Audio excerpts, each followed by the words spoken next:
Hello, everyone. Welcome to another great episode of Frighternity. I'm your little brother, Danny, and I'm here with none other than my big brother, Sean, and we're going to be talking about another horror movie today. Jesus, Mary, and Joseph. Is that what we're doing today? That is what we're doing today. Same thing as always. Not only are we discussing another movie today, but it's our first movie in the month of October. Yeah, so happy October, everyone. Let's start it off right with a classic. Hope everyone can get in the horror mood for October. Yeah, I'm not sure what everyone's festivities are for the month. I know I've been a year-round horror watcher for decades. Before we started doing this podcast, how much of a year-round horror watcher were you, Danny? Not much at all. I was pretty scared of horror movies as a kid. I would always just hate watching it. Anything horror related, I just did not want to watch. I hated seeing blood, hated seeing gore, hated being scared. You know, I hated going to haunted houses. You or Dad would always try to drag me to go to a haunted house, and I would just hate it. I would not want to be there. But in recent years, of course, I've grown to love horror as I got older, and I really love the holiday season. I've always loved Halloween, but, you know, horror is just, which is weird to me, I guess, because I always hated being scared and horror, but I always loved dressing up and going trick-or-treating. But, no, last year started watching a lot of movies with friends during October, and I'm going to start doing that again. I've been encouraging them to watch the Frighternity films with me, which is cool. And yeah, I'm excited to watch more films this October and have a reason to do it, you know, doing this show with you. That's great. Yeah, you know, despite being a year-round horror movie watcher for 3 decades now, there is still something special about the month of October and watching your horror films leading up to Halloween. And I'm sure a lot of people who are listening do the same thing. And it's just an honor to be a part of your October horror movie watching traditions now. So without further ado, let me introduce the movie we're going to be presenting for you today. You know, we're going to be discussing none other than George Romero's Day of the Dead. And it's kind of been going without saying lately, but this is a perfect time to reiterate the fact that we are not a behind the scenes podcast. I think this movie suffered a lot due to all the money issues relating to rating squabbles, and with the studio, there were rewrites, and a lot of people got a hold of some of the scripts and really judged this movie more for what it isn't than what it is. And I firmly believe, and I'm sure you'll agree with me, Danny, that art should always be judged by what it is and never for what it isn't. And just know that we will never do that here.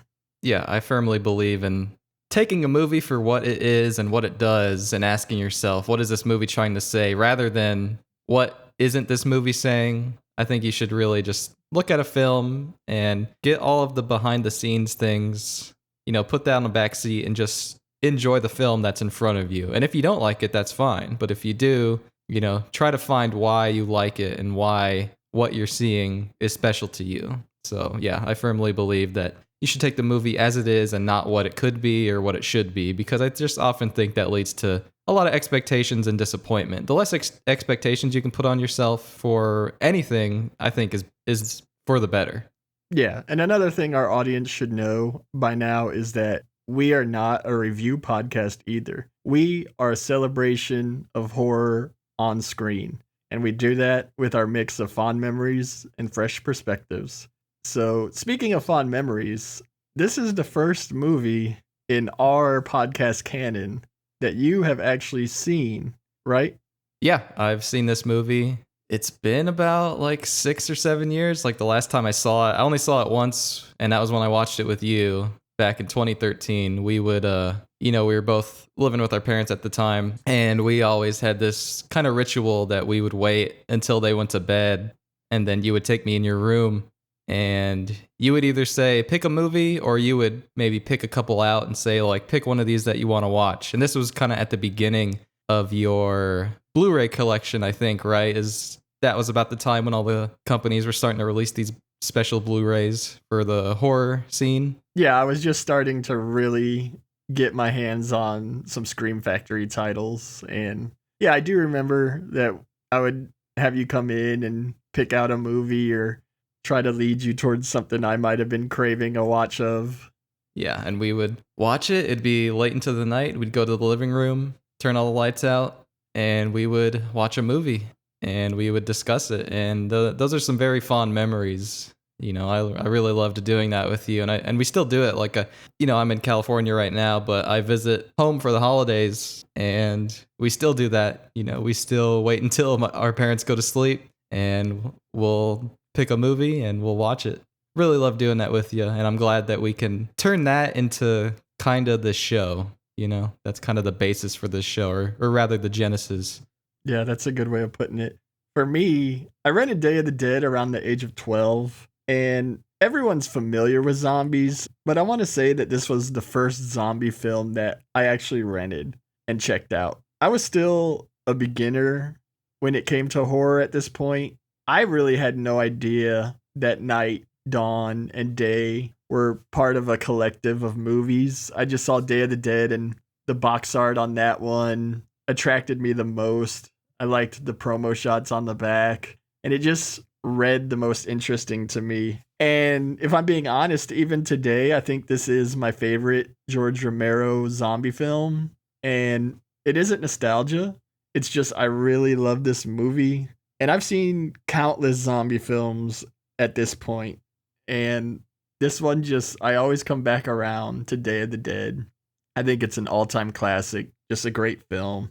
I've collected it through the years. I remember I bought it brand new on VHS. Then when I was doing my mom and pop VHS horror collection, I was able to find the old media release of it. Anchor Bay released a fantastic digibook DVD of it that had, again, like I've said before, I didn't collect DVDs, just things I really loved and things that I thought would be the last time I would need to buy this. Little did I know Blu-ray was coming in a few years. But the DVD of Day of the Dead was really cool. It had it was a digipack, and it had a 3D image of Bub that kind of locked everything into place that I thought was really great. And then, eventually it led all the way up to Scream Factory's release of Day of the Dead, which we shared that experience of watching. This was the first Romero movie that I had seen too. I didn't watch Dawn of the Dead until just last year, actually. That was my first time watching it. And I really liked Dawn. I still haven't seen Night of the Living Dead.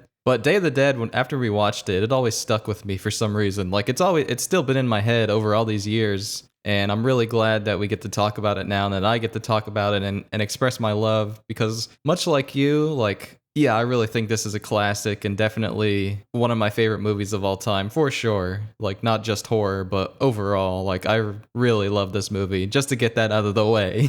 Yeah. Dawn of the Dead is great.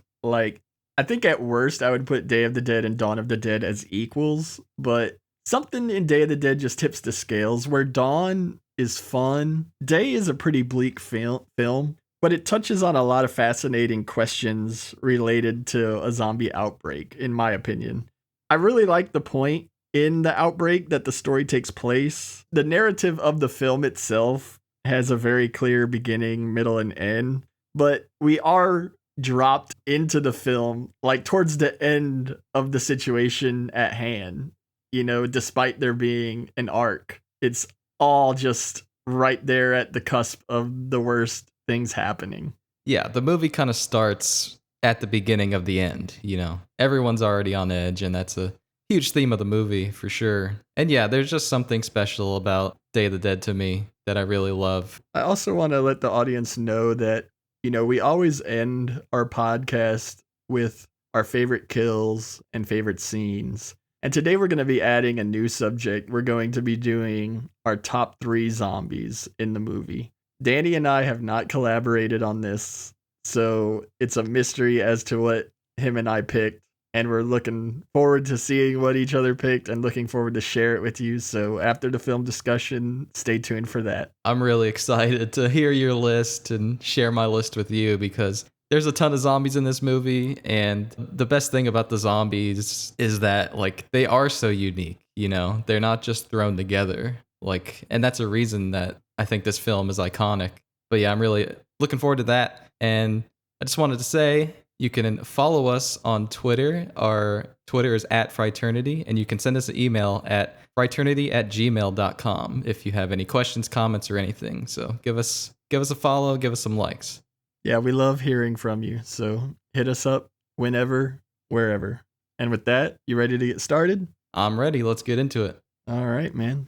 So we open up with a scene with Sarah, our main character. She's just sitting in a room. And this room can almost be interpreted as a cell because you never see a door. And there's really nothing else in this room except the calendar.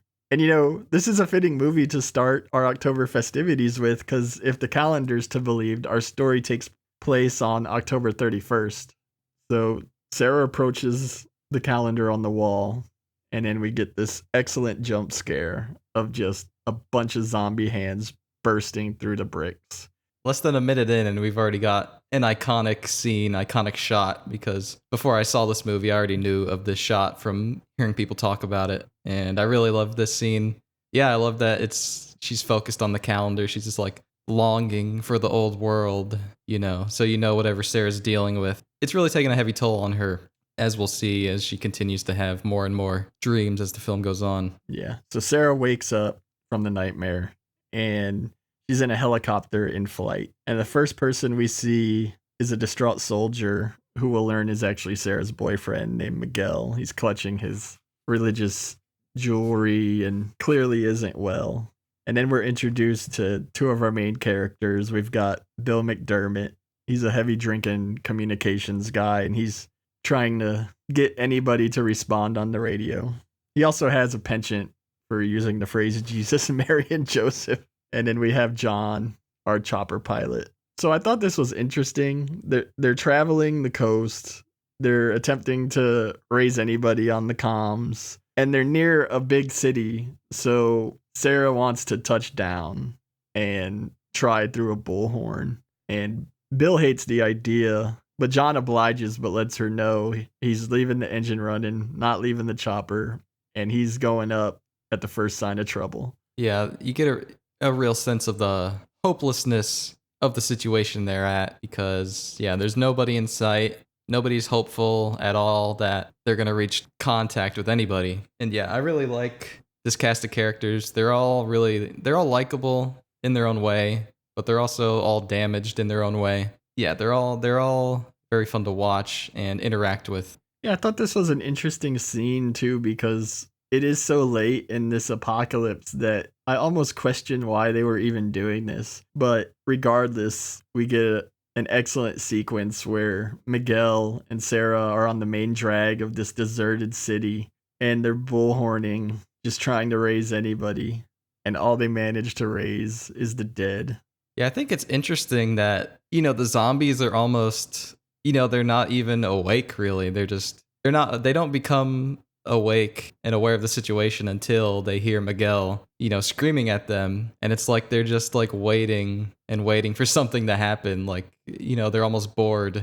There's no zombies around until, they hear the next meal.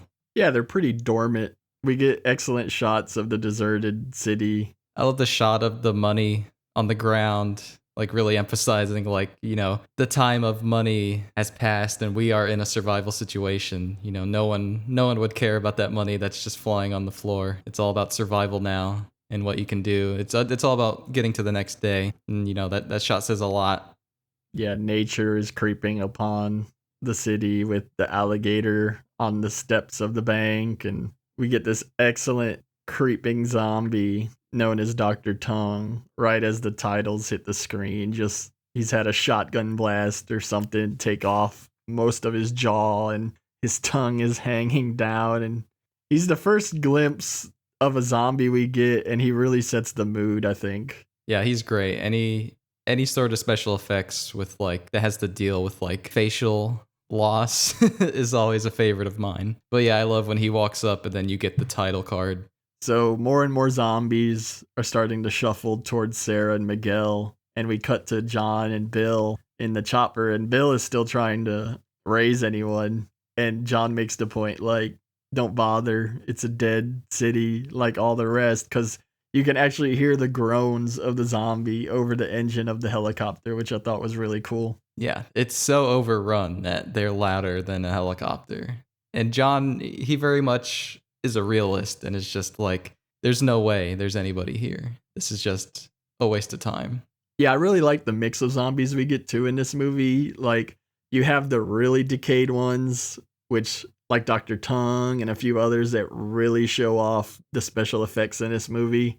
You still have some blue ones, kind of like holdovers from Dawn, and I appreciated that. And then, even at this late stage, you still have freshies walking about. I noticed a few that look like maybe survivors who almost made it and just didn't, and they're still kind of fresh. Did you notice that? I actually didn't notice that. I'll have to watch again. Yeah, I really do like the mix of zombies too. It's yeah, it covers all bases because you can't have all these super special unique zombies like Dr. Tongue.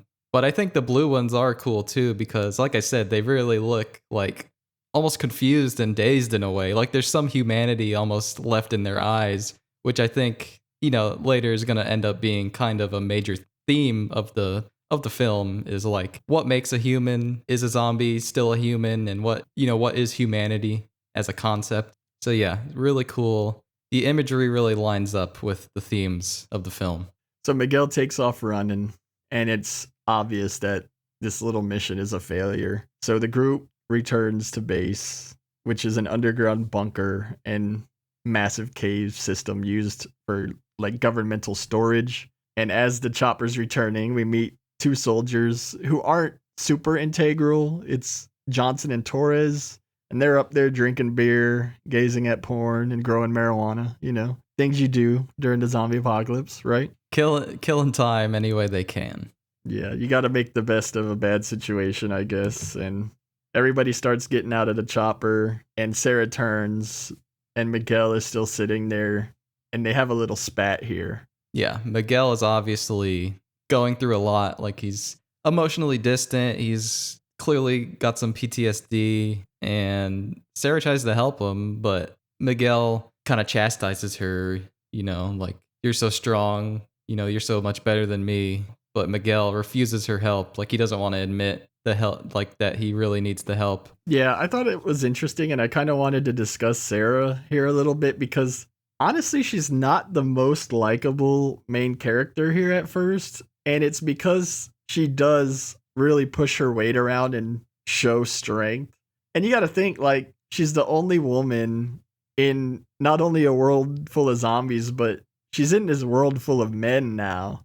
So she very much keeps, like, her emotions and things in check.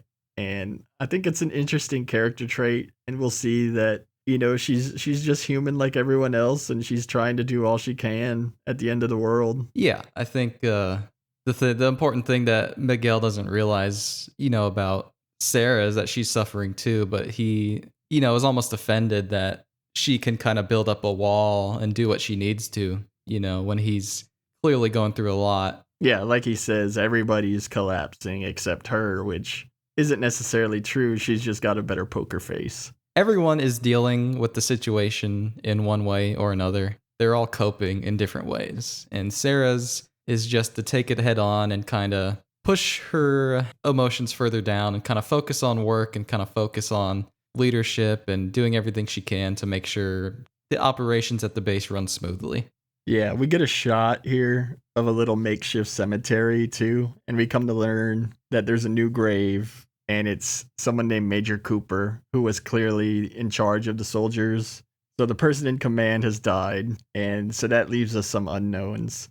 And then it's here that we get some cool existential questions that John's character presents, where he's of the opinion of what we're doing here is bullshit, and we should just go find some place to call our own and make the best of what life we have left, which, he's dealing with a lot of people who were career people before, and they're still trying to be career people now. It's like the greater good versus self-preservation.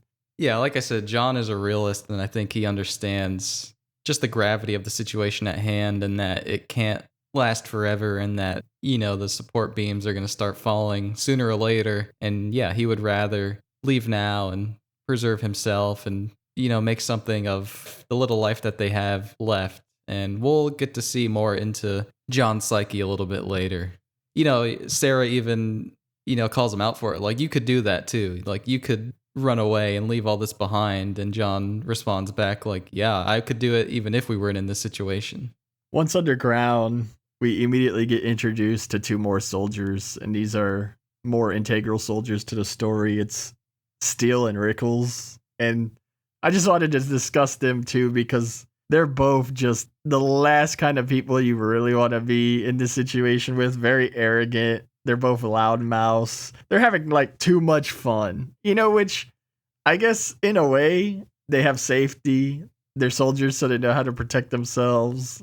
They have their beer, they have their smokes, and they have life. And I guess you got to appreciate that. And that's one thing is where this movie takes place. Even the appreciation that we have safety in life is starting to drift, Very stark contrast to the team we just met on the helicopter. They're very loud, they're very brash, like you said. They're dealing with their stress in a way that you can is just kind of have fun with it, but they're definitely having a little too much fun. They have this guard up, I guess. Nobody wants to really admit how stressful these times are. Yeah, so they are going to take Miguel and Sarah to round up some dumb fucks, as they put it. I like that they call zombies dumb fucks. And what we see is deeper into the cave system they're in. They've built this large corral where in the caverns they have zombies and they're using them for the science team. And they've got to get a few more. And Sarah doesn't want them to take Miguel because he's collapsing. And Steele makes the point, like, we don't have anyone else. She tries to get help from John or Bill, who they just walk away, so she goes.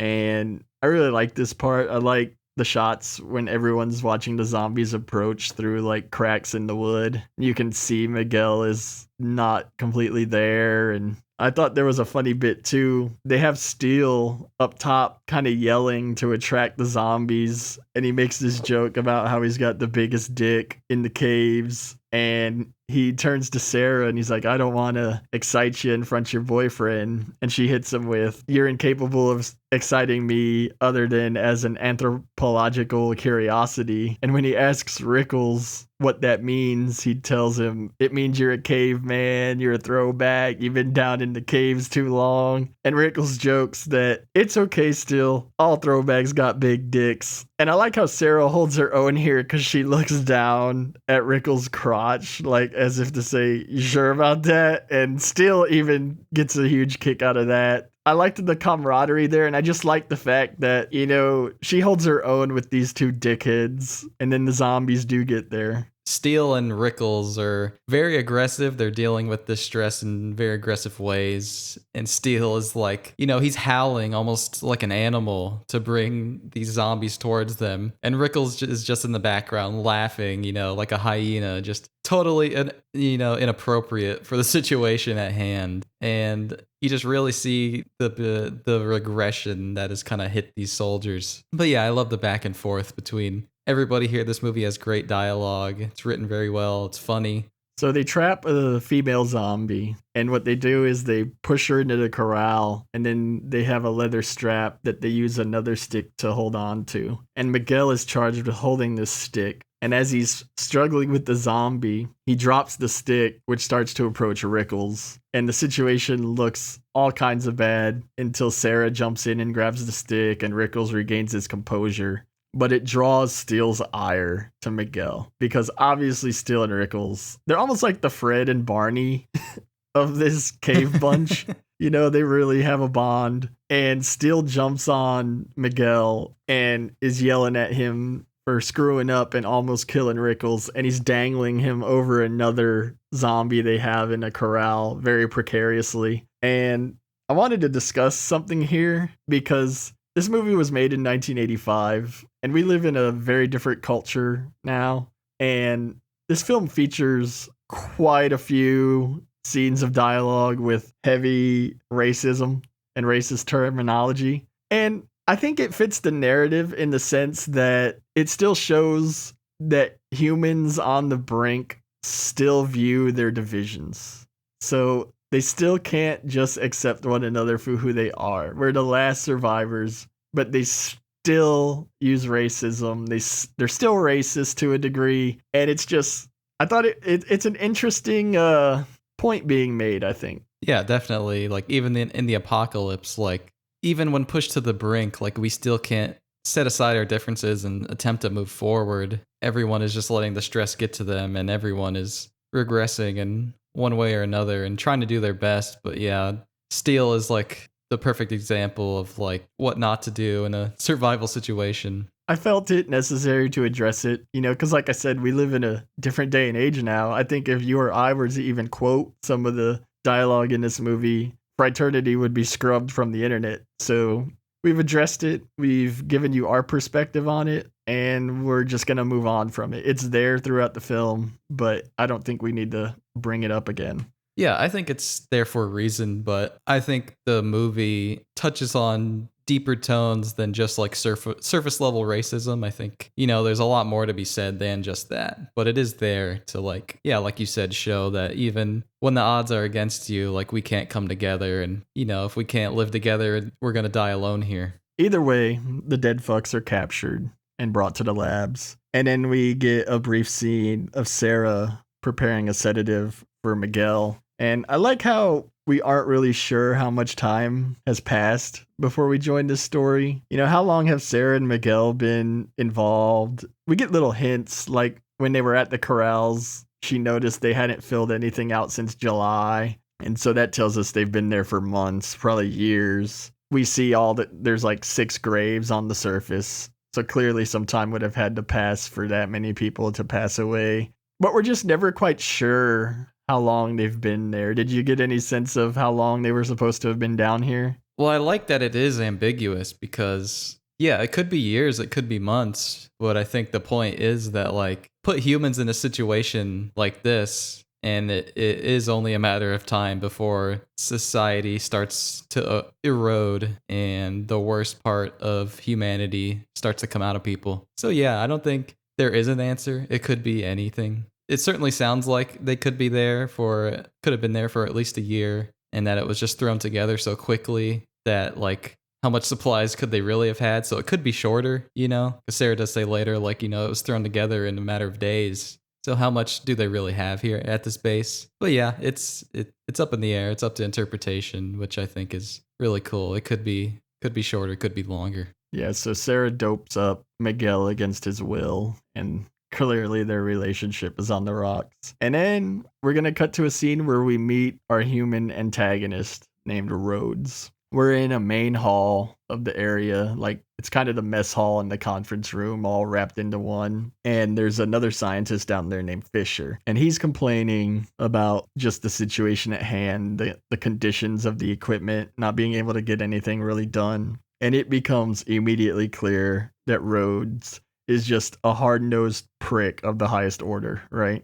With Major Cooper out, Rhodes has taken charge, and he's playing by his own rules here. He's at his wit's end with the scientists, and he doesn't hear their complaints because Fisher is asking for better equipment and that all their research gets contaminated and they can't, provide them with the answers that they need. And Rhodes he doesn't care. Like, he's just saying, like, show me results, or basically we're done here. Like, we don't need you. You're the ones that need us. Yeah, eventually Sarah walks in and she even says, we need each other. And Rhodes says, I'm not so sure about that. I think you need us more than we need you. And I like he kind of flexes here. He's wearing this big jacket and he takes it off and he's got his 2 pistols on. And you can tell, to me, I thought Rhodes came off as someone who was probably always in the chain of command, but never in command. Probably a brown noser, clearly a lifer, and now he's got that command. He's got some little guy syndrome going on there. And just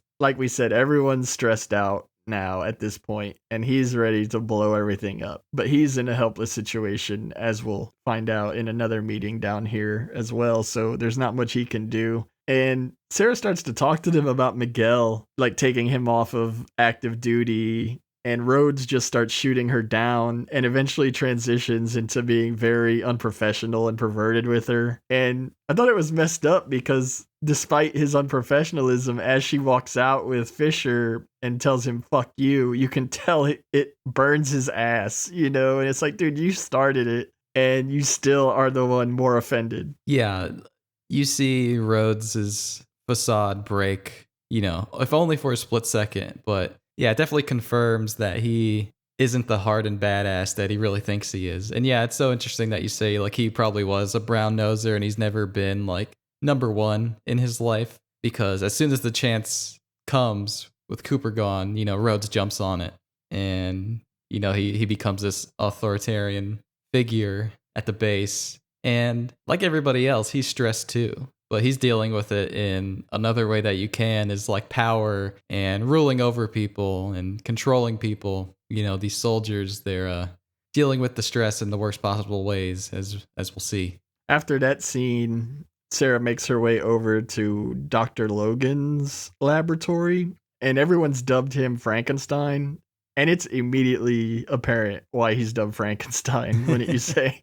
Yeah, I mean, he's just covered in blood, working on like 2 specimens at a time, jumping back and forth. He's cutting up bodies. He's severing internal organs. He's testing out theories. He's doing it all. So Frankenstein definitely earned his name here, which, as we go on, I think I'm just going to refer to him as Frankenstein and not Dr. Logan. I don't know if you agree with doing that or not, because sounds good to me.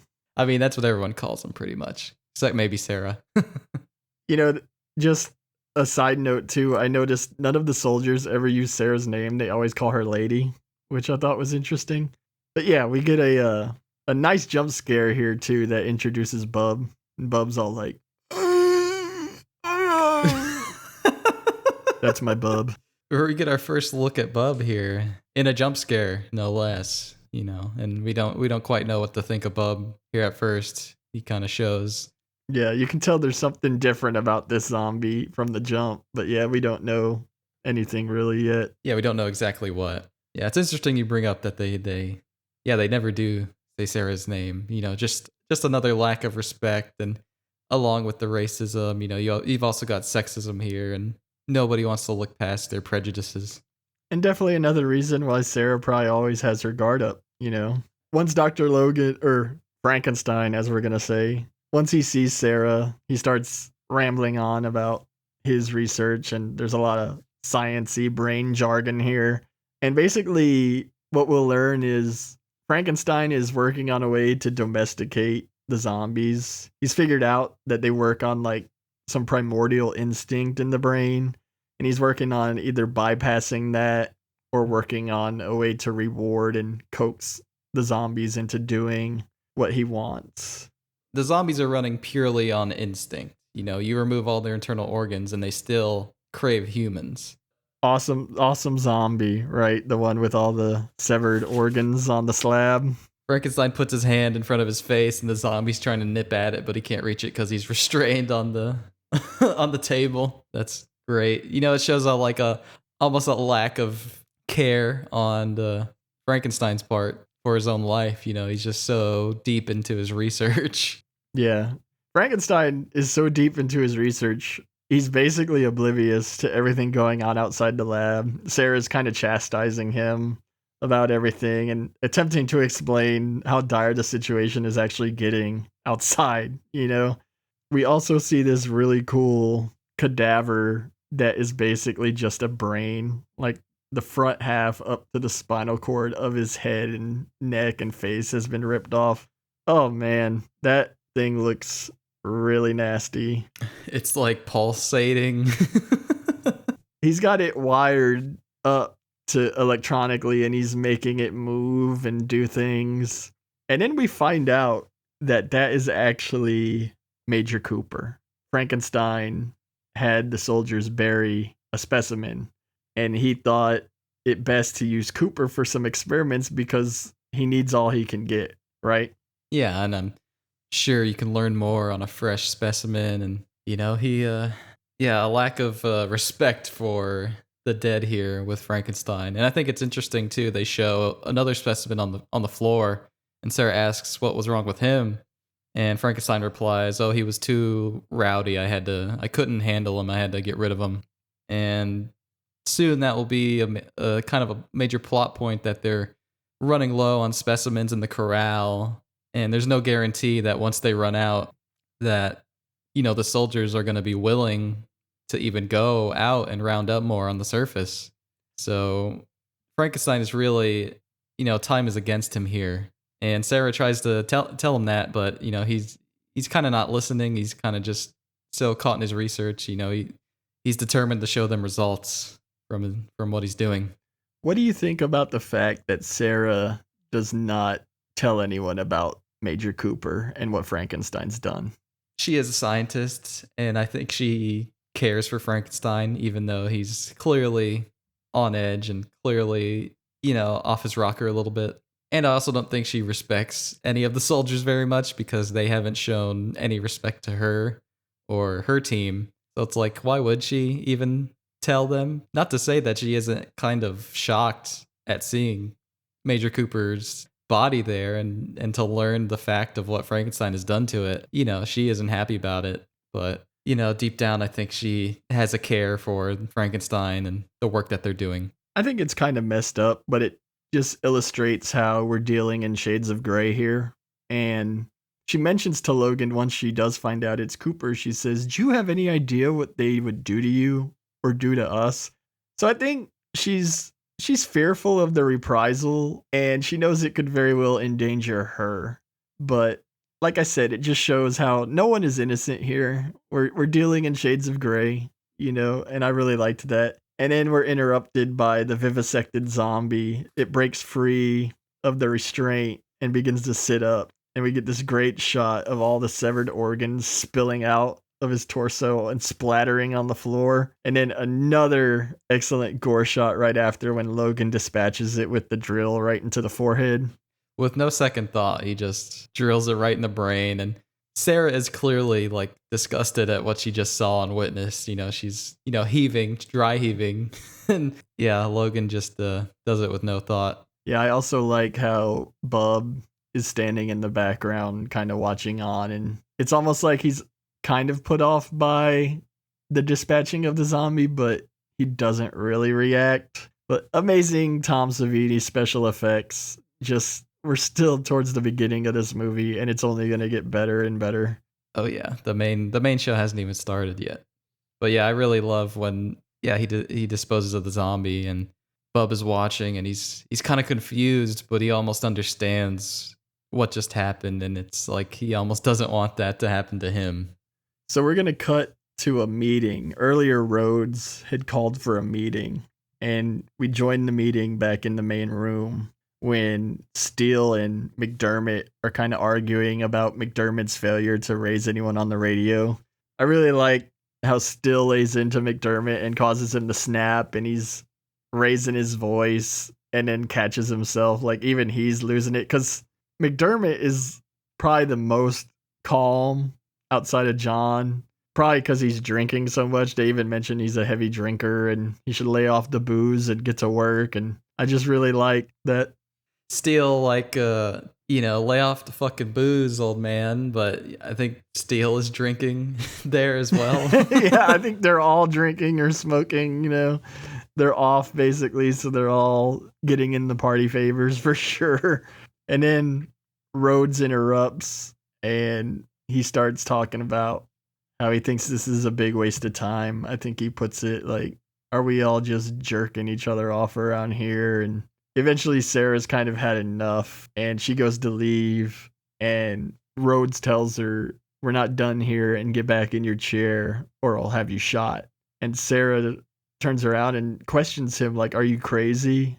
And I love Rhodes' response here when he says, "Are you? Because I just told you I was willing to shoot you, and you didn't get back in your chair." I really like that part. Yeah, Rhodes is really going to showcase here that he is in fact serious and means business, because he tells Steele, shoot that woman, and Steele makes a joke. He points a finger gun at her, uses his fingers. He says, "Bang, you're dead." And the soldiers are all having a laugh. But then Rhodes pulls out his gun on Steele, which shuts Steele up real quick. So Rhodes is basically forcing Steele to shoot Sarah.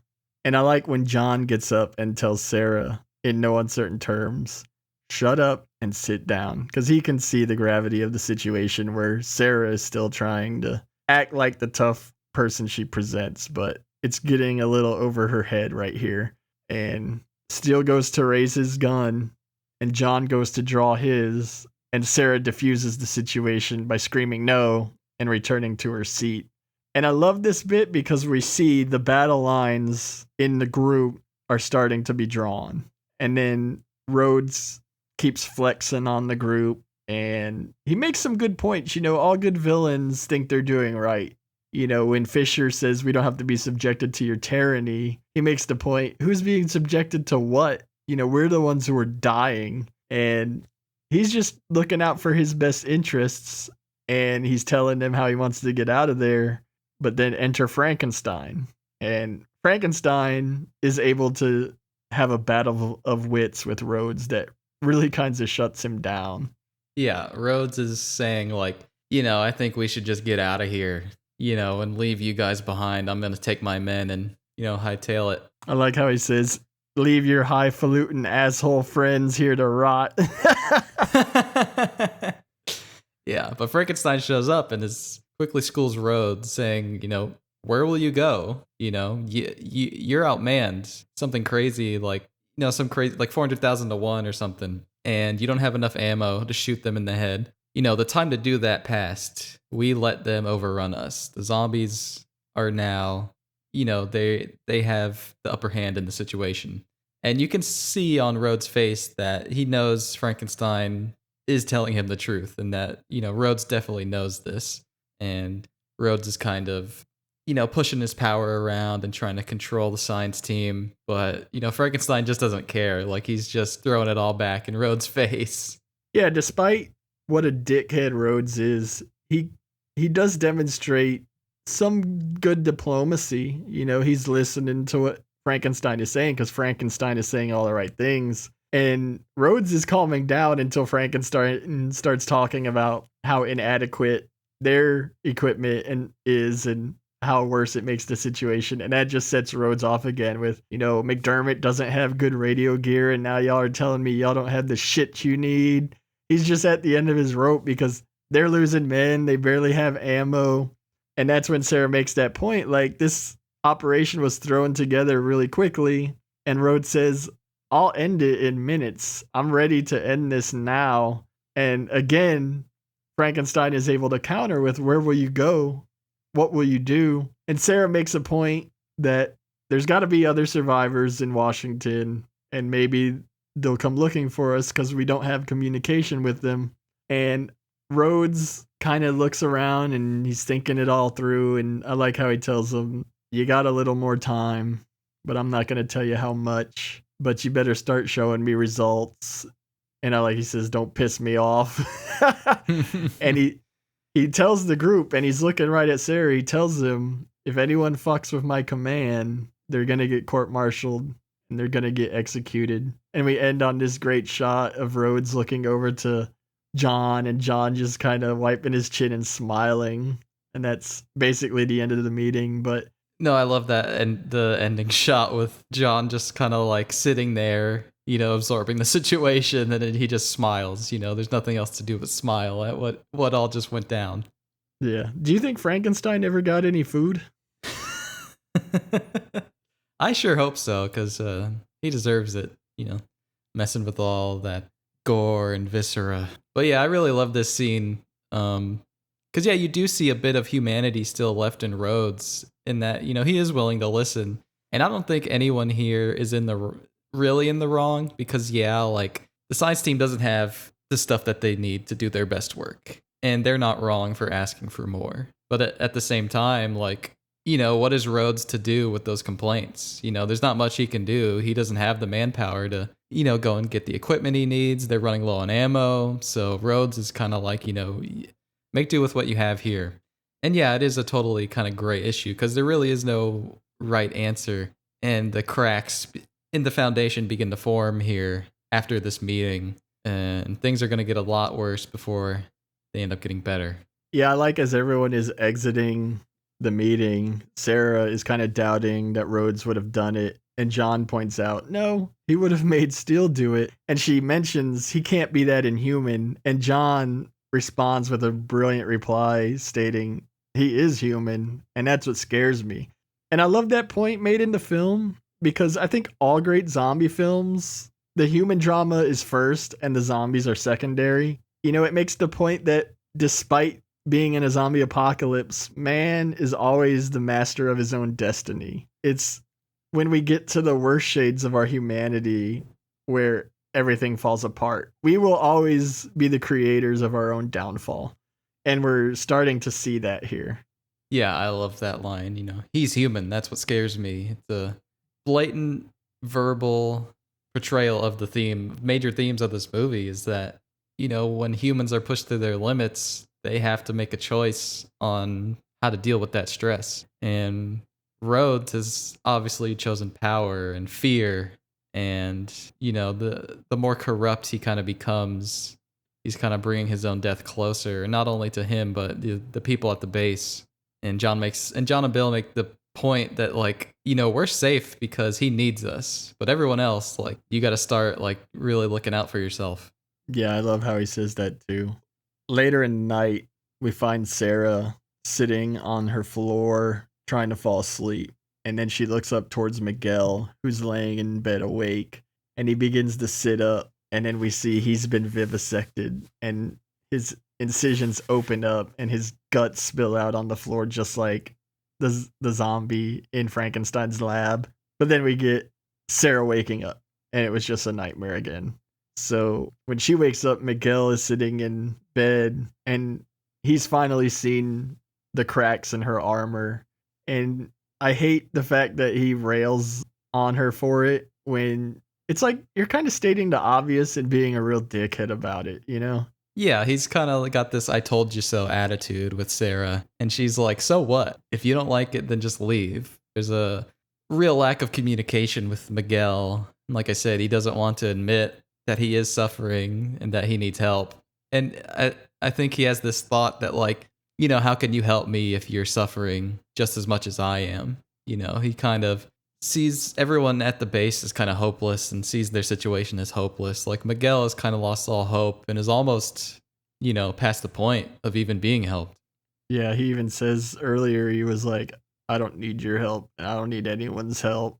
He's really sunk into himself. And so him and Sarah basically break up here. And she ends up going out into the hall to get some medicine. Here's a commotion. Then there's a weird bit where all the soldiers are like wrestling and she gets kind of trapped in the dog pile.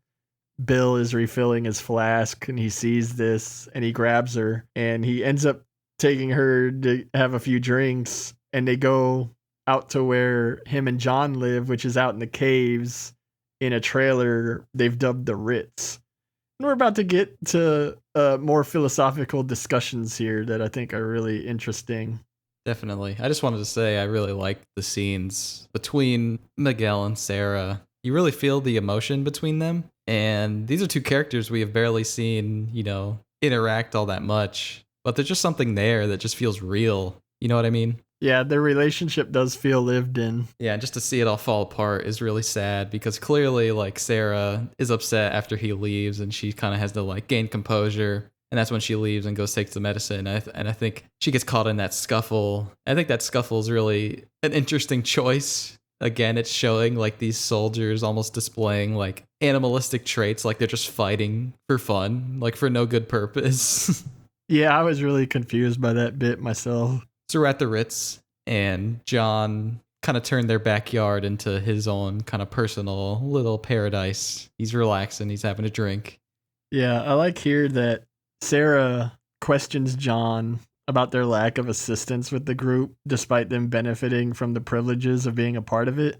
And it's funny because earlier at the meeting, Rhodes had stressed his curiosity about whether the science team was just, everybody's just jerking off here. And then we come to find out that John has no trouble telling Sarah that that's exactly what him and Bill think is going on. They are just jerking each other off because he doesn't believe in what they're doing, right?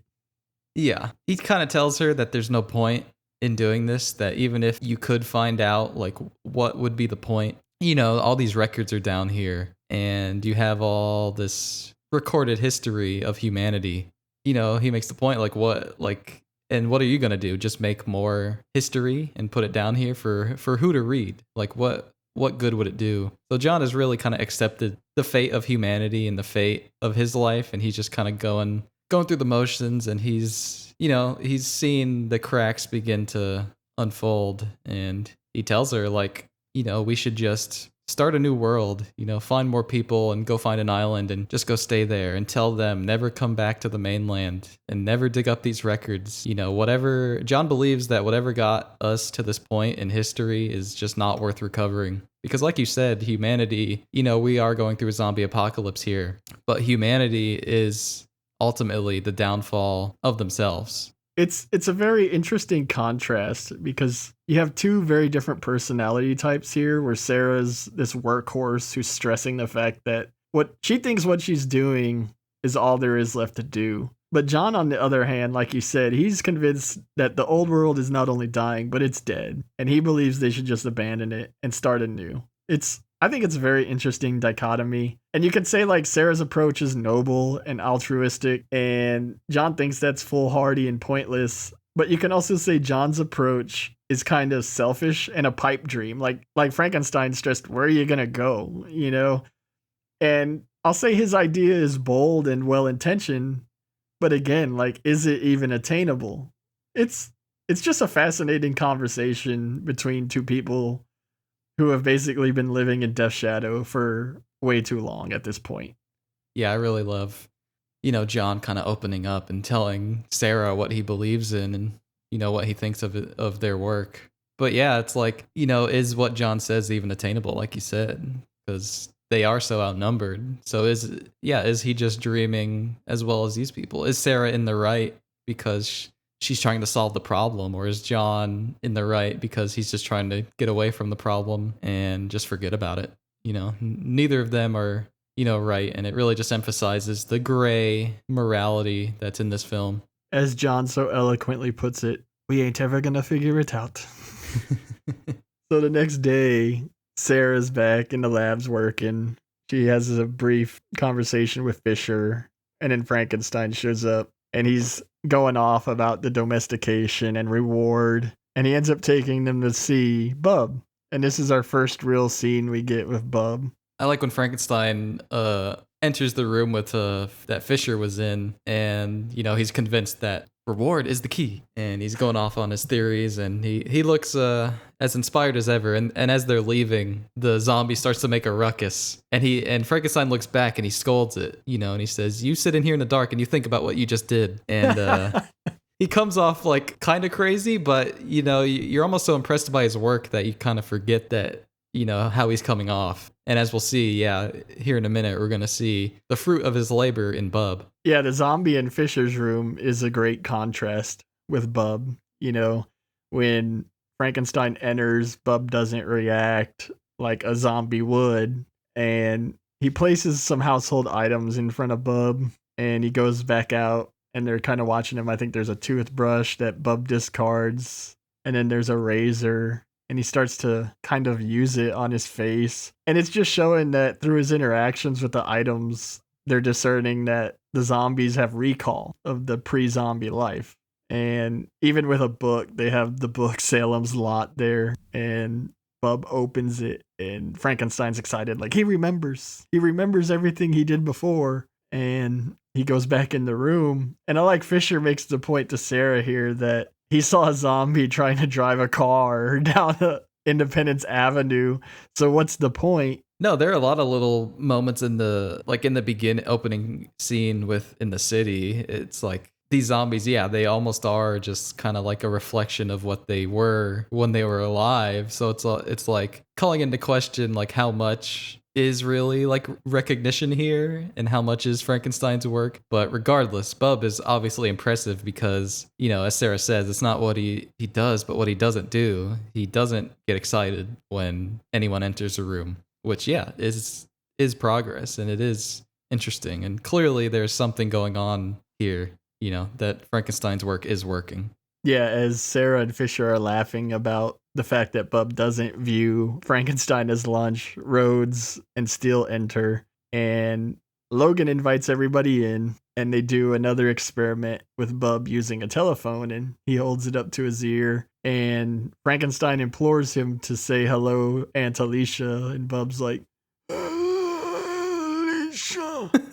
And this kind of startles Rhodes. Rhodes is looking over a clipboard and he smashes it down. And when he does, Bub notices Rhodes and abandons his toy and stands at attention and salutes. Yeah, and Frankenstein tells Rhodes, return the salute, see what he does. But obviously, Rhodes refuses. He doesn't see this as a human or, anything intelligent. He just sees it as you want me to salute this walking pile of pus?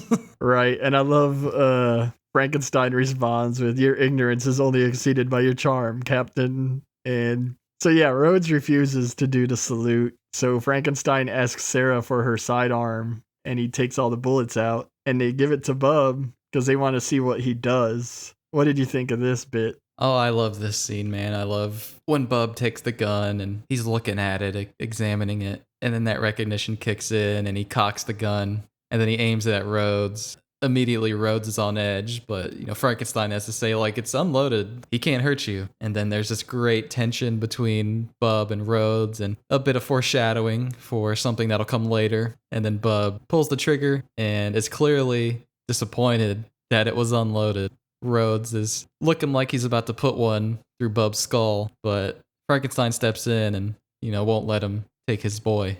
And we immediately cut back to the conference room and Rhodes is none too pleased with what he's just witnessed. He's questioning, is this the progress that is supposed to blow me away? What are we doing here? Teaching him tricks? He's just completely unsatisfied. Yeah, and can you even say that Rhodes is really wrong here? Because, Bub is what an achievement to condition a zombie not to immediately give into its urges. But how realistic would that be to do that to an entire population of zombies? It just doesn't really make sense when you break down the logistics of it. And I don't think Frankenstein has really thought of that. As impressive as his research is, the scale of things is just too much. Right. And we get a great bit of dialogue with Frankenstein. He's visibly shaking, and we see he's clearly on the verge of a nervous breakdown, and he makes this rambling speech about civility and reward and the consequences of a lack thereof. And it's just another brilliant critique within the film of the film. You can apply what he says here to the characters, and it just really is another revelation of the themes that we're presented with. Yeah, I love, up to this point, Frankenstein has kind of appeared as, I don't want to say the most put together, but almost the most focused of the group. But yeah, clearly, when he's saying civility must be rewarded, yeah, he's clearly shown shaking. And we see just as much as anyone else that Frankenstein is suffering too. He's dove deep into his research and everything, but he's almost at his wit's end as well. If he didn't have his research, he would not be in a good place. And he's driven. He's got this higher purpose of cracking the code and helping humanity. For sure, yeah. So we're going back to the corrals, and shit is about to hit the fan. This is where the movie takes a turning point, and everything after this is going to very quickly start to collapse. Right. Yeah, Steele's leading the effort to corral some more dead fucks, and he's got Johnson there with him, who's already holding one of the zombies on the end of the pole, and Miguel's back in action, and Steele is handing him another pole and kind of questions him you got this? And Miguel replies in the affirmative, and you can tell Steele isn't sure. And as the zombie is struggling at the end of the pole, the strap around the neck that Miguel's pole is attached to ends up breaking, and it sends the zombie rushing after Miller, taking a huge bite out of Miller's neck. And as Miller is bit, he discharges his gun and ends up blasting a bunch of holes not only through the other zombie, but he ends up killing Johnson in the process. Now, Miguel's freaking out, screaming, "This ain't my fault. This ain't my fault." Sarah's there, and she ends up killing the zombie that bit Miller. And Miguel, in a fit of rage, charges the other zombie, and they both fall to the floor, and the zombie ends up biting Miguel on the arm. I love Miguel screaming like, "I didn't do it," because it isn't his fault that the collar around the pole broke on the zombie. I mean, he was doing his job. It's just his equipment failed. Right. It's very unfortunate. Yeah, it was an accident. It wasn't deliberate or anything, but Steele is just upset. He goes up to, what's this guy's name? I think this was Miller. Miller. He goes up to Miller, and Miller's pleading with him, like, I don't want to become one of them, like, asking Steele to put him out of his misery. And, Steele has to take the life of one of his friends. And, we see a bit of humanity here in Steele. He clearly is upset that he had to do this to one of his comrades. Yeah, I thought this was well done. Steele is very emotional. You can see he's tearing up. And yeah, it really hurts him to have to end the life of one of his fellow soldiers. There's still a heart beating in there. Yeah, he's not totally lost. Still human. Everyone has a little bit of humanity left in them, but the question is how much. So Miguel, he fled the scene, and Sarah was chasing after him.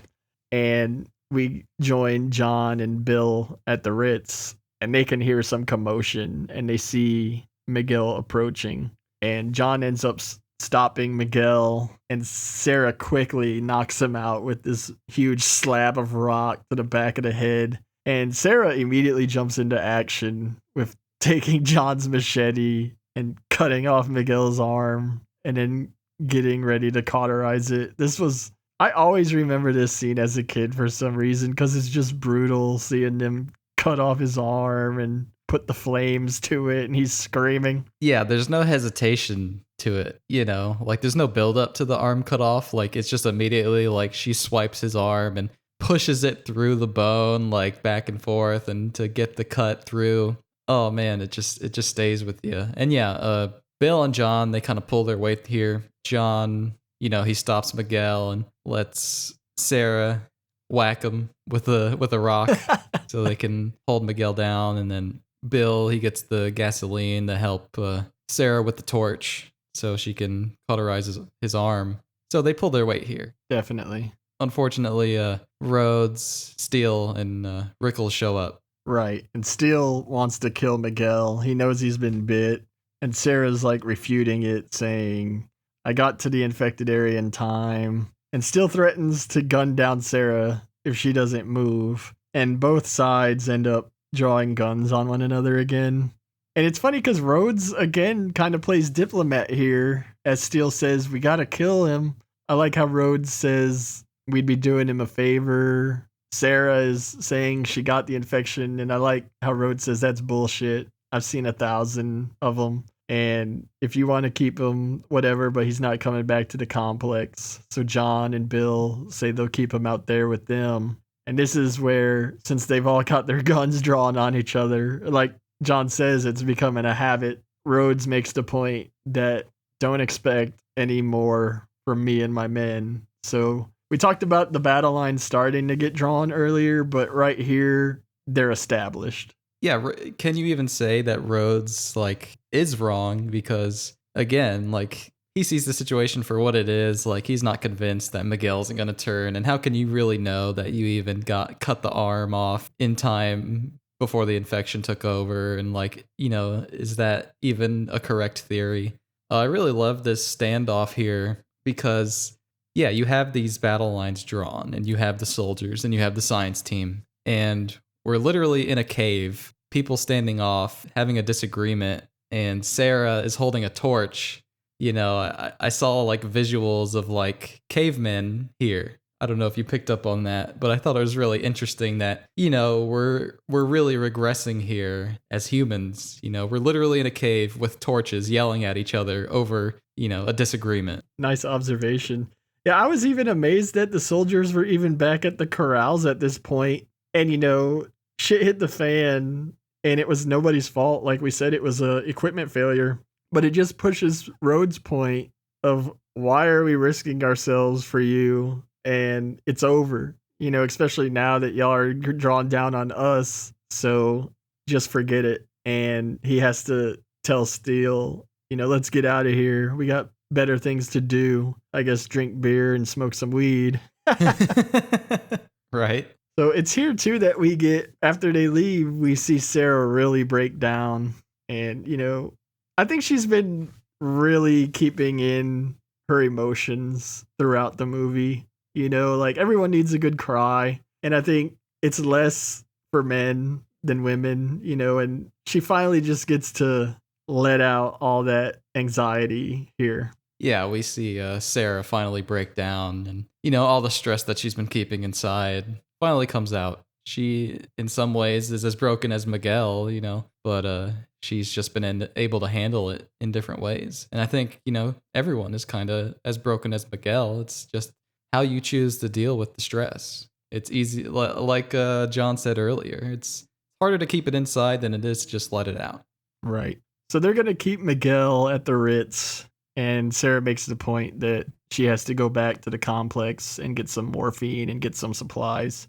So Bill's going to go with her, and John's going to wait there with Miguel. And then we cut to Frankenstein's lab again. And Sarah and Bill are rounding up supplies in there, and Bill's kind of snooping around. And he ends up finding a little tape recorder and hits play. And on the tape, we hear some really strange audio of Frankenstein. And it just shows, it reveals how over the edge he is. Like, he's kind of snapped at this point. Yeah, he's talking to himself. He's talking to like his mother. Like he's having some sort of breakdown and having these repressed memories of his mother kind of come up, which I think maybe implies some sort of motherly issues, some sort of abuse in his life. I don't know. But it's interesting because Frankenstein is shown to be a maternal figure to Bub and to these zombies. In the next scene, we see him go back to Bub, and he's like, "Mother's here. Mother's proud of you." It's almost like he's picking up the traits of his mom. So yeah, we see Frankenstein is not as well kept as he'd like you to believe. He is struggling here. Yeah. Bill notices some blood on his fingers, and he turns on a light, and then he unveils Frankenstein's latest experiment, and we see it's the severed head of Johnson, and it's wired up sort of like the Cooper cadaver was, and it's just a head, but it's got motion. It's somewhat alive, I guess, through electrical impulse. Yeah, he's still got his brain, so still kicking. Yeah, it's it's gruesome, and Sarah's horrified, and she goes to shoot it, and Bill stops her because he's aware that if she shoots her gun, it's just going to attract Rhodes and the men. And I like Bill makes the observation here, like, I'm beginning to think we better take that helicopter before somebody else does. So they start to flee the complex, and they run into Logan, who doesn't see him, and they follow him. And yeah, he does go back to Bub, and they're doing a bit where he's teaching him how to use headphones and a tape recorder. But then we learn what Frankenstein meant about reward. Yeah, Frankenstein has this bucket that he gives to Bub, and Bub starts digging through it, and we see that it is human flesh that Bub is being rewarded with. And of course, none other than Rhodes comes up as soon as this is all happening. And then he takes Frankenstein, and he's like, "What is that? What are you giving him?" And they find that Frankenstein has been keeping the bodies of the dead soldiers in a freezer and feeding them to Bub. Like Rhodes put, he's become a butcher. And once they see the dead soldiers in the freezer, they push Logan into the walk-in, and he starts pleading with Rhodes, and Rhodes just cuts him down, like full clip, just machine guns his ass. Talk about a waste of ammo, man. Yeah, I thought you were low on ammo, my dude. I wanted to discuss here, like, Logan kind of deserved this, or Frankenstein kind of brought this on himself, don't you think? Yeah, he's not in the right. Like, you can't just disrespect these soldiers that have, protected you this entire time and kind of given you the freedom to do your research. And it's kind of a spit in the face to Rhodes and his team when they just see their fellow men just sitting in that walk-in. Yeah, dismembered. Having to suffer this fate of being food for zombies, which everyone hates, especially Rhodes and his men. So Rhodes has his men strip the rest of the science team of all their weapons, and he grabs Sarah and he's like, "Those are my men in there," which again shows his humanity because those are his men, and he's really distraught over this situation. And now we're really reaching the beginning of the end. We cut to John back out at the Ritz, and he can hear the group approaching, and he finds a little spot for cover and to get a drop on them. He confronts them, and Bill and Sarah are being restrained by the men, and Rhodes has Fisher, and he's got one of his prized pistols point blank at his head. Rhodes is basically telling him, like, this is over, like, and he's telling John that you need to fly us, and John responds, we all can't fit in the helicopter. And Rhodes is like, yeah, that's why I'm taking you and my men, and that's it, and I'm leaving everyone else. And then John refuses. Rhodes puts one through Fisher's brain with no hesitation, and yeah, this causes Sarah to lose it. Yeah, he just executes him on the spot because he told John, you, me, and my men are leaving, and if you give me any shit, I'm gonna kill this guy. And so Fisher's dead, and once Sarah starts screaming, they're right by the corrals, and they throw Bill and Sarah into the corrals, and John starts pleading with Rhodes to spare their lives in exchange for the chopper ride. And Rhodes reminds John the chopper can't hold us all. And John really exhausts all efforts here to bargain for Bill and Sarah, but Rhodes just refuses him at every turn until John tells Rhodes he won't fly the helicopter and they'll have to kill him first. So Rhodes pulls up the gate for the corrals, and Bill and Sarah are forced to flee because they're being approached by all the zombies in there. And Rhodes is basically going to use steel to beat John into submission and agree to take them where they need to go. So during all this commotion, everyone has kind of forgotten about Miguel. And as Steele is beating up John, they're alerted to the sound of the elevator, and this needs to be investigated. And then we do get a brief shot of Miguel making his way up to the surface. And we start to cut between a lot of things here. Like, this movie gets really busy at this point because we are approaching the end now. The last 25 minutes of this film are really rapid fire, and it's almost like our main characters kind of take a back seat to the mayhem that is about to unleash on the soldiers and everything here at the facility. There's a lot of moving parts for sure, and we cut to a brief scene where Bub accidentally frees himself from his chains. Then we do rejoin Sarah and Bill making their way through the zombie-infested caverns, and we get a great kill here, the shovel through the mouth decapitation. What did you think about this? Hey, another shovel kill. Right? I didn't remember this one at all, and I was like, hey, maybe Reanimator isn't so unique after all. No, this is a great kill. I love when he throws the top of the head away and they make a run for it, and you still see the head like moving its eyes like it's still alive because it didn't get through the brain. Right, it's still alive, just the top of the skull just upside down.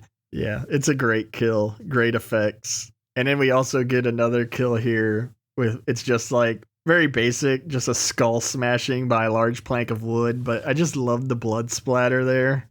So Steele and Rickles went off to investigate the elevator, and John had managed to knock Torres out before Steele started kicking his ass. And Rhodes kind of kicks at Torres to wake him up, and it allows John to sneak Rhodes, take him down, and just double fist KO him. And I love right here, John draws the two pistols and puts them to Rhodes' head, but then he looks over at Fisher's corpse, and John just can't betray who he is. So despite Rhodes kind of deserving it at this point, he can't bring himself to kill him. Yeah, I love that John is able to keep his composure when he easily could have taken Rhodes' life here, but he chooses not to. He makes the choice to keep his humanity, and he doesn't want to lower himself down to Rhodes' level. He really makes an important decision here that, would have affected him the rest of his life had he pulled that trigger.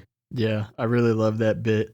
And then we cut to Steele and Rickles, they go to the elevator and the control box has just been gutted. Like Miguel's just ripped it apart. And I love how Rickles is just like, fix it, fix it. And Steele has to stress, like, what the hell do you want me to do? Yeah, Rickles is like talking nonsense, just like, fix it, fix it. Like, we got the book right here, fix it. And Steele's just like, what is it you think I can do?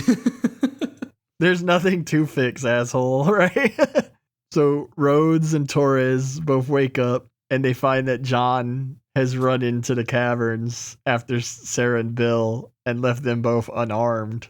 And then Bill and Sarah are alerted to John's presence because they can hear the gunfire. And I gotta say, John has been using some cheat codes, dude, because it's headshot after headshot with these zombies for him.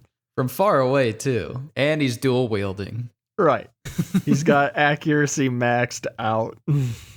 He does put one round into the chest of the zombie that spins him around. And he's like, when he spins around, he's facing the camera. And then he gets one put through his head. And then I called this one zombie here like the big goober zombie. Because he's like coming after John. He's just like, and it's just great headshot gore there. I love that kill. Yeah, we get some fun action here in the caverns. Yeah, the only thing I'll say about the cavern scenes is they're very dark. And I remember on VHS, it was horribly dark, especially when you were watching it in full screen. So you kind of lost some corners and didn't get to see some of the creeping that you do in widescreen. Yeah. But yeah, it's still great and effective. Yeah, I can imagine it would be hard to see watching this on a little CRT. Like, where'd the movie go? Right. There was a shot I thought about where you see the shadow coming from the right corner of the screen, and I'm like, some of that was cut off, But then we cut back to the surface, and Miguel is standing at the gate where there's a horde of zombies there. And I really like the shot through the gate looking at Miguel standing there, and you can see all the hands of the zombies fidgeting about. It's a great shot. And Miguel is basically going to sacrifice himself here. Is it a sacrifice, or is it a suicide, or is it selfish? That is the question. I actually, in my notes, I put sacrifice or suicide ? Because besides Sarah, Miguel was kind of a loner and the soldiers treated him like shit and he's gonna die. It is basically like a selfish suicide because he's just gonna take everybody with him, right? There's no guarantee that Sarah or anyone are gonna escape. I think he's just like, you know what? Like, I'm taking this whole base down with me. Like, he's just had it with humanity and just living. So I think it's kind of selfish, but I think that's more interesting to me that it isn't, a sacrifice, that he's just doing this because he just wants to. Like, he just wants to end his life, but he just wants to take everyone with him. I think it's a really interesting puzzle piece that, sets up the ending of this film. Yeah, it's interesting because this bit is so integral to the end, but there's so much going on that I don't think you really dwell on it too much, Yeah, it's easy to like just brush this scene aside for everything that came before it and after it, but it is really important, and Miguel is still an important character in this film, an important player, and he's just kind of shows that when you don't let your stress out and admit that you need help, that it takes a toll on you as a person. And he just doesn't want to live anymore and has no care for life, I don't think. Yeah, I love that shot when he's looking through the gate and all the zombies are there and he just sees himself, as dead, just as them, He has no will to live anymore. Yeah, he opens the gate and then he leads the horde of zombies on a chase. He goes to the elevator and gets ready to press the plunger. And he waits for the zombies to surround him and start munching down on him. And once they're all on the elevator, he hits it. And below, Rhodes and Torres have caught up to Steele and Rickles, and they're all just standing there looking at the helplessness of the situation until that elevator starts coming down and they see just the massive zombies coming down to them. I love, too, when the zombies are hoarded around Miguel and biting him and he's screaming. Like, he sheds a tear. He is crying when this is all happening. So it's also like, how much does he regret? How much is he sorry about everything that's happening? Miguel is a very important character to this film that I think is very understated. But yeah, the zombies come down. Rickles and Steele and Torres and Rhodes quickly realize the situation And Rhodes makes a run for it first with no regard for his team. Yeah, he totally deserts them, right? Yeah, he gets the little golf cart and he speeds off. The rest of the team are like, Rhodes, what the hell? Like, you just left us, because this whole time he kind of has been sticking up for his team, an hour ago he saw his team dead in that walk-in, and now he's just like, screw you guys, like, I'm out of here. Yeah, he pieced out on him. It definitely comes back to, him just flexing more than actually being a badass, He when the chips were down, he was only in it for himself. So we also see that the corral, John has left the corral open. And so zombies are pouring in through the other end of the complex. And now it's zombie party time. And the complex is just getting overrun. And before things get too crazy, we get a scene where Bub finds Frankenstein's corpse and he's trying to tell him, my chain's broke. I need to be rechained. He's trying to tell him, Not a bad Bub, not a bad Bub. Yeah, and it's crazy here because Bub shows a recognition of death and then mourns. And I thought that was very interesting. It's a great scene. Yeah, I love the display of emotion when he does realize that Frankenstein is dead. He's swinging his chain around and just moaning, and you can almost hear it in his voice that he's distraught. This whole movie is about like the loss of humanity and people, but Bub is the only character that kind of gains his humanity back, and I think it's just such an achievement that not only a film but a whole trilogy of films can make you afraid of these zombies. And for this film to turn it on its head and make you feel empathy for Bub, for a zombie, is just so well done. And I can't state it enough how much I love the character of Bub and everything that he goes through. Yeah, that's so well said. And he very well could be just the greatest zombie ever put on the silver screen. It's hard to argue if you think about it. Strictly talking about like favorite characters in this film, like I definitely gotta put Bub in there. Right on. And then we end our sequence with Bub with him finding the science team's discarded guns, and he arms himself. And now we get to our victims because the complex is just completely overrun. And the first person they get to is Torres. He's running across these stacks of pallets, and he ends up getting trapped on one of them.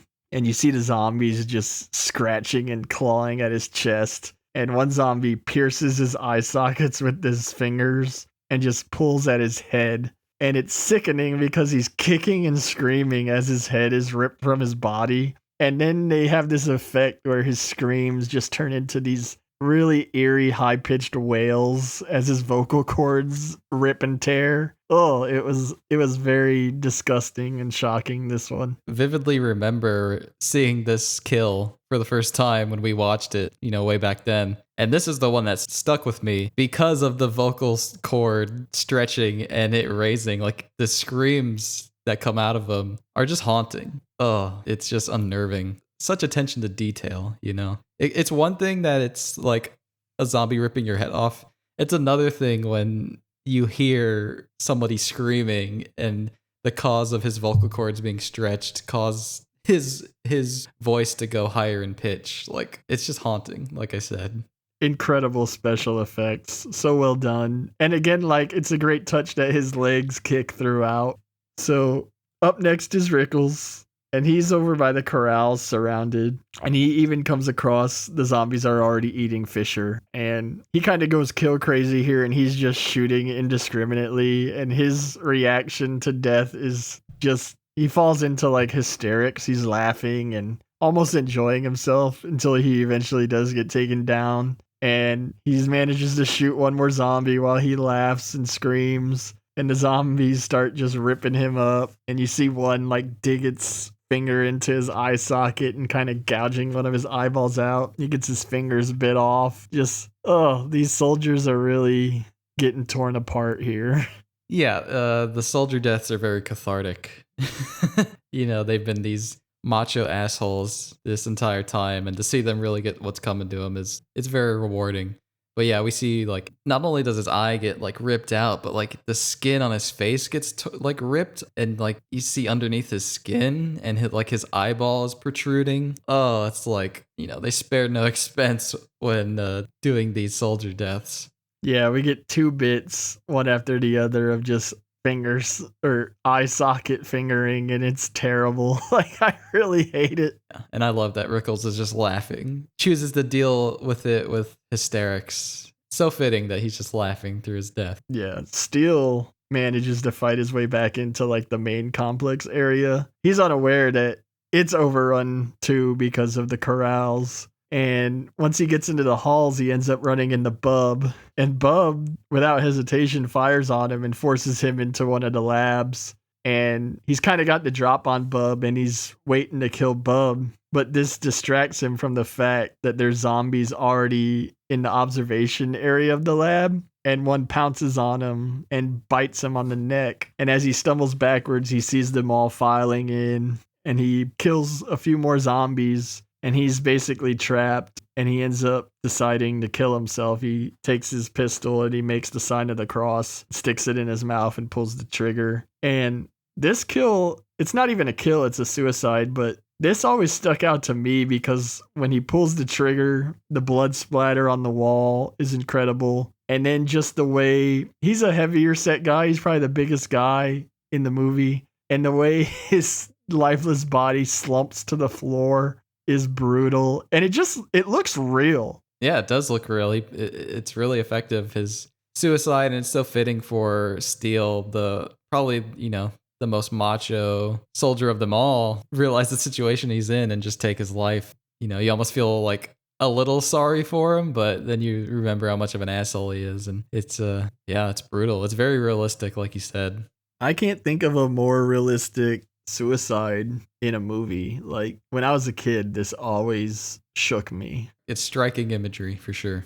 We cut back to the caverns. John regroups with Bill and Sarah just in time, and he tosses them some guns, and we get this action shot with them all in poses as they mow down this group of zombies blocking their path. It was kind of like a throwback to Dawn of the Dead, but I might have been able to do without this shot.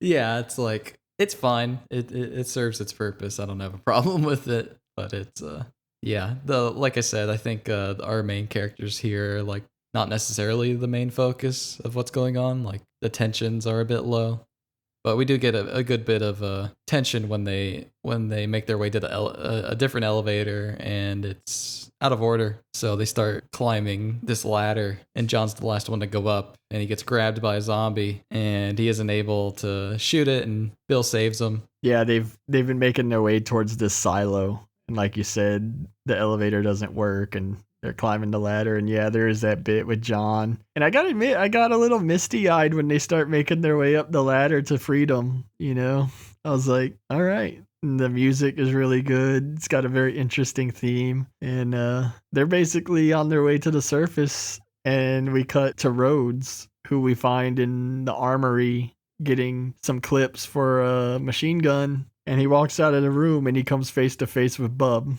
Rhodes is desperately trying to load his gun, but Bub has the upper hand and shoots him in the shoulder. Clean through, too. Yeah, and Rhodes is stumbling down the hallway, trying to get away from Bub, and he's trying to make his way to this door that he thinks is maybe safe. Bub gets another shot on Rhodes, this time it's through the leg. So now he's up against a wall, limping towards this door. Yeah, I love the way he's dragging himself here. Like, just every effort he can to get through, and he's coaxing Bub to keep following him. Like, he's still arrogant. Yeah, I love that Bub is almost like towering over him as this figure. Like nothing better than the image of a zombie holding a gun. Yeah, it is. It's definitely striking. Rhodes makes his way to this door, and he opens it up and is met with none other than a room full of zombies ready to just eat him whole. And so Rhodes realized pretty quick that he's screwed.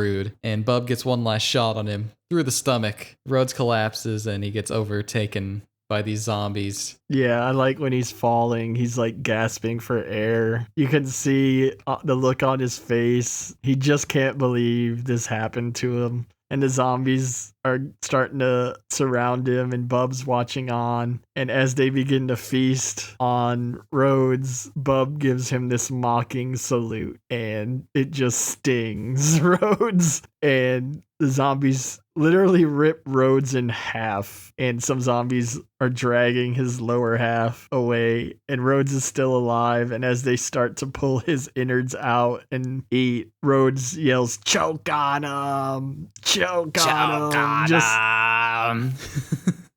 Then he just dies. Even in death, he still is such a prick that he has to get one last quip out.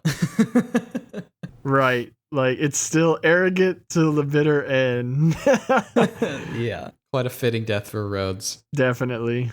I like that Bub does not partake. Bub watches on for a moment and then just walks away. To what ends, we don't know. And then we get this great montage of just, it's a zombie buffet down there now. And every room has zombies just eating on flesh. Was there anything in this montage that really stuck out to you? The thing that stood out to me is like the zombies are almost like fighting over the meal, you know, as animals would. Like they're fighting for parts of the body and like, you know, having some scuffles between them. So I thought that was really interesting. But yeah, I love this little montage of them, you know, throughout this facility of what once was a team of people, and now it's just completely been taken over. You have to think these zombies are now trapped down there forever. So this is almost true. like their last meal, because when is anyone ever going to be back down there? And yeah, there's just tons of munching down on human body parts. I really like the one zombie who has a piece of arm and he accidentally bites into the watch. And then you have another zombie eating steel, and she spits out his dog tags because it's all tangled up in the pieces of meat she's got. Good stuff. Really, they're really flexing with the gore here, you know? Because now we have reached our end, and we find John, Bill, and Sarah on the surface, and they're about to make a desperate run for the helicopter because there's a zombie horde on the other side of it that's kind of approaching. So they make a run for it, and Sarah reaches the door and opens it, and suddenly a zombie pounces on her from within the cabin, causing her to scream out in shock. But then she wakes up, and we find that it's been another nightmare, and she's sitting on a beach with John fishing and Bill sitting in his own little area feeding the birds. And Sarah pulls out this little makeshift calendar, and it's kind of her last bit of the old world that she's still not letting go of, and she marks down another passing day, and that's our movie. Yep, that's Day of the Dead. I think it's interesting that she's still having nightmares. Like she's still obviously traumatized by everything that they've gone through. But the movie does end on a hopeful note, you know. John, Bill, and Sarah did escape, and presumably they found an island that's habitable, and they're going to make the best of their future and maybe, who knows, find more survivors and, you know, build a community. But, you know, in a hopeless movie, I think it was interesting to end it this way with hope for the future and hope for humanity, and kind of saying, like, if you choose to, you can make the best of a situation, no matter what. And, you know, you can maybe see this as kind of hokey or whatever, but, you know, I really do think this is to end it on a hopeful note is admirable. I don't think it's hokey at all. And I love the fact that they present us with a bit of finality, you know, because we see they've escaped this scenario, but we don't know what the future has in store for them. And I also really like the makeshift calendar because, you know, John had talked about, you know, leaving the old world behind, and it just shows Sarah's connection, because what does time even matter at this point? And she's still keeping track of the days, and I just really like that last shot of the calendar. Yeah, like you said, she's still holding on to a little bit of the old world, but at the same time, you know, I think she's embraced that there is hope for the future. And yeah, I don't think it's hokey at all. I'm just saying I think if someone would say that they don't like this ending, I could understand why. But personally, I love it. I love the way the film ends, and it is open to interpretation. Like how much survival can they really do on this island? Awesome. Well, you know, I love this movie, and this is the first movie we've covered that you really like. So how did this watch through affect your feelings on it? Yeah, I think this movie has a lot of layers and a lot of deep, intricate themes about humanity and what makes a human. And like I said, you see the erosion of human morality, but at the same time, you see humanity in a zombie, in a creature that isn't supposed to have humanity or feelings inside of them. So I think it just asks a lot of questions, and it's really satisfying, and it never gives you an answer. You know, it never says like, is what Frankenstein doing the right thing? Was Rhodes right in, this act of self-preservation? It kind of leaves that all up to you, which I really love. And like I said earlier, this movie definitely has earned its ranks above one of my favorites of all time. Not only horror, but just in general. I love this film. I really don't have any complaints about it. I think it's fantastic. I think it's underrated. Like, I love Dawn of the Dead, but Day of the Dead is just my personal favorite. Yeah, mine too. Awesome, man. So you ready to have some fun and get to our top 3 zombies list? Well, do you want to do the kills and the scene first, and then we'll do the zombies last? Okay. Yeah, sure. Let's do it that way. What was your favorite kill? All I have to say is Rhodes. You really don't have to say anything else. Right. You that's all you have to say, but I will say, you get Bub's revenge. I love his arrogant defiance all the way to the bitter end. And it's the only time I can think of where someone is ripped in half while still alive, getting eaten by zombies, and just choke on them. It's iconic. That's all I can say. Yeah, before I watched the movie, I knew about the Rhodes death scene and his iconic line. And, even knowing it, it still is very effective when it happens. So how about you? What's your favorite kill? My favorite kill, I would love to go and say Rhodes, but I gotta go with the Torres kill with the head torn off and the throat getting stretched and the vocal cords raising in pitch. Like I said, it's just a haunting sound, and that always stuck with me back when I watched it till now. I still think it's like one of the most impressive kills ever, and it just shows the creativity that you can really have in a horror film. Yeah, that's an excellent choice. It's gruesome, and the more you praise it, it makes me think about how it uses all the elements from sight and sound. It really is firing on all cylinders and nails. It achieves what it sets out to do. So, yeah, that's a great choice. Favorite scene?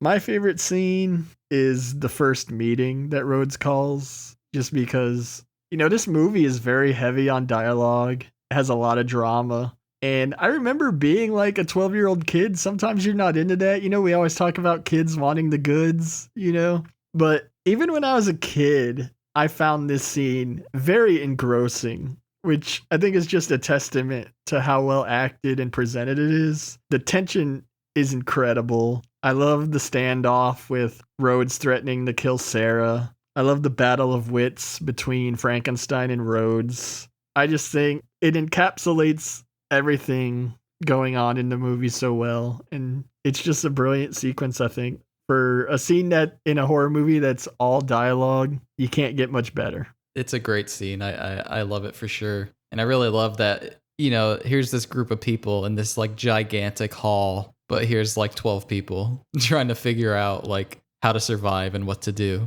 Yeah, definitely. What was your favorite scene, Danny? For me, I gotta go with the first time that Frankenstein shows Bub to Fisher and Sarah. I just love seeing Frankenstein interact with Bub and seeing Bub like have this recognition about his former life and the implications of that. And then I love when Rhodes comes in and has this standoff with Bub and has great bits of foreshadowing. And yeah, there's just, like I said, my favorite element of this movie is the like humanization of a zombie and like the questions that asks. I just love Bub. I can't say it enough. I just love Bub. I really love your astute observations on that character too. So that's awesome, man. Love it. Here's our big finale is our 3 favorite zombies. So we're gonna go with our number 3. Like I said, we don't know like what each other picked. We just told each other like pick 3 zombies and then have them ready for the episode. So you want to start us off, Sean? Sure, I'll start us off. My number 3 is the ballerina. Are you familiar with the zombie? Yes, I know which one you're talking about. Go ahead. It's a very blink and you miss it, but she's right there during the final horde when Rhodes runs through the door, or maybe it was when Steele went through the door. And I just love the costume of the ballerina, and I love the fact that one of her legs is kind of dragging, and she's just hunched over in this zombie but ballerina pose, and one of her feet is even still standing up on its toes. I just loved it. Yeah, I love these little bits of recognition with all these zombies. Like they still remember what they used to do, you know? It's great. Yeah, there's one not on my list that I'll mention that I was thinking about too, where it's in the very beginning where there's like a housewife zombie and she's still dragging like a basket of laundry. Yeah, I know which one you're talking about. Yeah, I thought that was funny. So how about you? What's your number 3? My number 3 is the clown zombie. I'm sure you caught him. Awesome choice. he shows up when Steele breaks through the door and lets all the zombies in. They show a quick image of all the zombies coming in through that door, and you get a good image of this clown zombie. And I don't have any like special reason that I chose him. I just think it's cool that there's a clown zombie in this film. Yeah, he's in a few shots and he definitely stands out. I love when they're walking into the hall and there's a great shot of him because he's kind of towering over all the other zombies. But yeah, that's a great choice. I love the clown zombie too. He didn't make my list, but I do love the clown zombie. What's your number 2, Sean? My number 2 is The Bride. Did you notice The Bride? I know. Remind me what scene she's in. She's on the elevator when it comes back down. She's never a featured zombie, but she's in a few background shots once they've invaded the complex, and it's just a zombie wearing a bridal gown, and she's still got the veil over her face. She never really does much. She's always just sort of standing there. But what really attracted me to it is I think putting a zombie in a bridal gown creates a story in my imagination that isn't there. You know, like what happened? You know, clearly the zombie outbreak affected her wedding, and here she is still in her gown from her greatest day that turned out to be not so great. I just love the fact that putting a zombie in a bridal gown creates a story that isn't really there. You know what I mean? Absolutely, yeah. It says a lot with just a little bit of imagery and storytelling, which is what this movie does great because, yeah, like if a zombie apocalypse did happen, like you wouldn't have everyone wearing normal clothes. Like people would be dressed up. I think that's what makes me like the clown zombie so much is that this dude was like on his job. He was working and then he died. Right. I'm pretty sure the groom is there too, but you know, a suit just isn't as memorable as a bridal gown. All right, that's my number 2. So what's yours? My number 2, I don't know what to call this zombie. I'm gonna call him the moss algae zombie. I know exactly who you're talking about. I think he's the one that bites Steele, if I'm remembering correctly. He comes into the room when Steele is firing off his shots. Yeah, but here's this zombie in this like stained green suit. So you know the zombie has like been sitting in some like murky water. So much so that he's like started to have like algae and like grow on him, and he's like got moss on his face, and he looks mildewy. He looks just like rotten. And you know, it's so interesting to have like this kind of not common color on a zombie. And I just love that it just made me think like, where was he sitting? You know, like where was he at? Yeah, I love that zombie. That's an excellent choice. I actually if I had a top 5, he'd probably be in there because he stands apart. And it is all about that green color, like the algae and the moss growing on his face. And he's really rotten. Like, yeah, that's an awesome choice. All right, you're number 1, Sean. I'm excited to hear it because I'm very pleased that our two picks so far have not coincided. They haven't been the same. Look, I had to stick with the basics for my number 1. It's Dr. Tongue. Because well, I guess I should say too that Dr. Tongue is my number 1. If I had said anything else, I would be lying.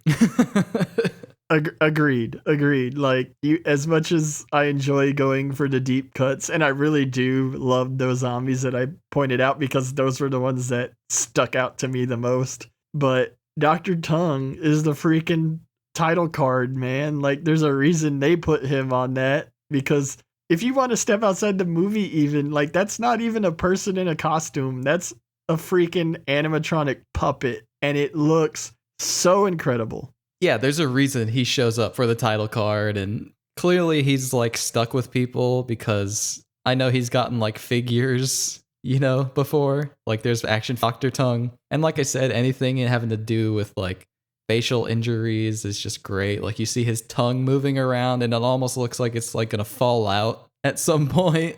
Like it's barely hanging on in his mouth. Yeah, plus there's a story in his injury, like you don't know what happened to this zombie.